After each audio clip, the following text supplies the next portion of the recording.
Have you ever been completely lost in the moment? When everything that's not right in front of you becomes totally insignificant. Lost in the present, with no past, no future, no memories, no aspirations. Feeling like every second of your life has led to this one single moment in time. This is why I love Montenegro.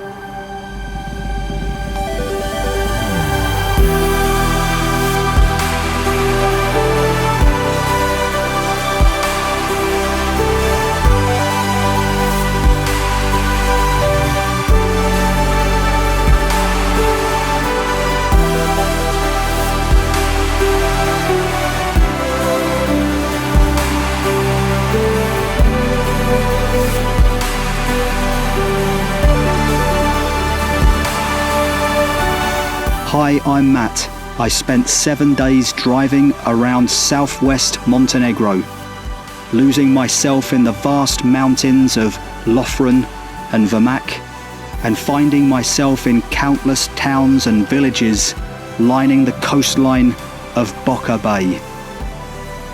My journey would take me through Skadar Lake National Park, home to the largest lake in the Balkans, and the small, quaint fishing village of Budva. Got back to the car, so I'm going to head off now to a little fishing village just on the other side of this huge lake that's behind me. This lake is called Lake Skadar.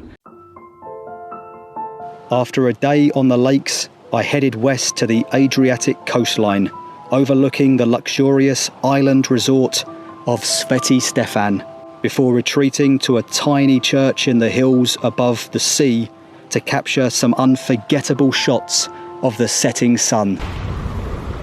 A few miles up the shore lies Montenegro's most popular beach town of Budva, a place where I explored the golden sands of the waterfront, the fortified stone walls and narrow streets of its alluring old town, and a hidden fortress on a steep peninsula nearby.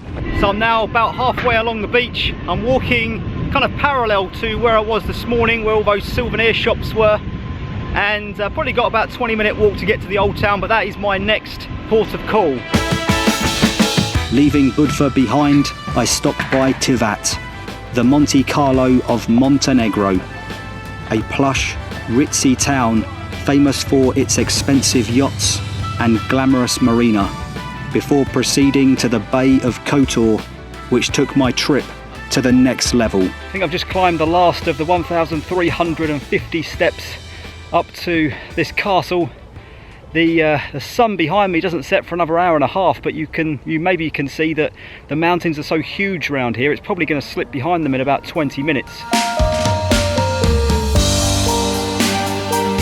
Whilst there, I hiked an old mountain trail to the summit of Mount Vermak, explored abandoned fortresses left over from Austro-Hungarian rule, relaxed on the old Venetian harbour of Parast, where centuries ago shipbuilders and merchants would do business, flew my drone over the smallest of islands, the highest of castles, the greenest of mountains, and the oldest of towns, including the historic centre of Kotor, with its medieval streets, renowned architecture, and towering defensive walls that weave their way up into the mountains. So I'm just making my way back down the fortress walls now.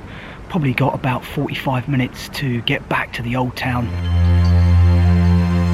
The final part of my trip would take me underground in Montenegro's deepest caves, and on an adventure up into the clouds of Lovren National Park to the highest mausoleum in the world, where I sat and waited for the sunlight to stream through and reveal miles of breathtaking landscape. Petar Petrovich Njegoš, poet, philosopher, prince and bishop. Wow, and that's a book that he wrote? Yes, look, moment.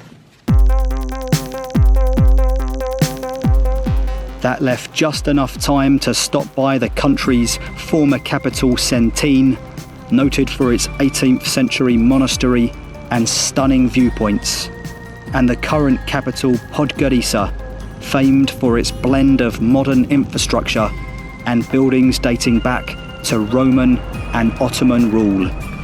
This is the story of my week-long Montenegrin road trip. Join me by subscribing to my YouTube channel. It's going to be the journey of a lifetime.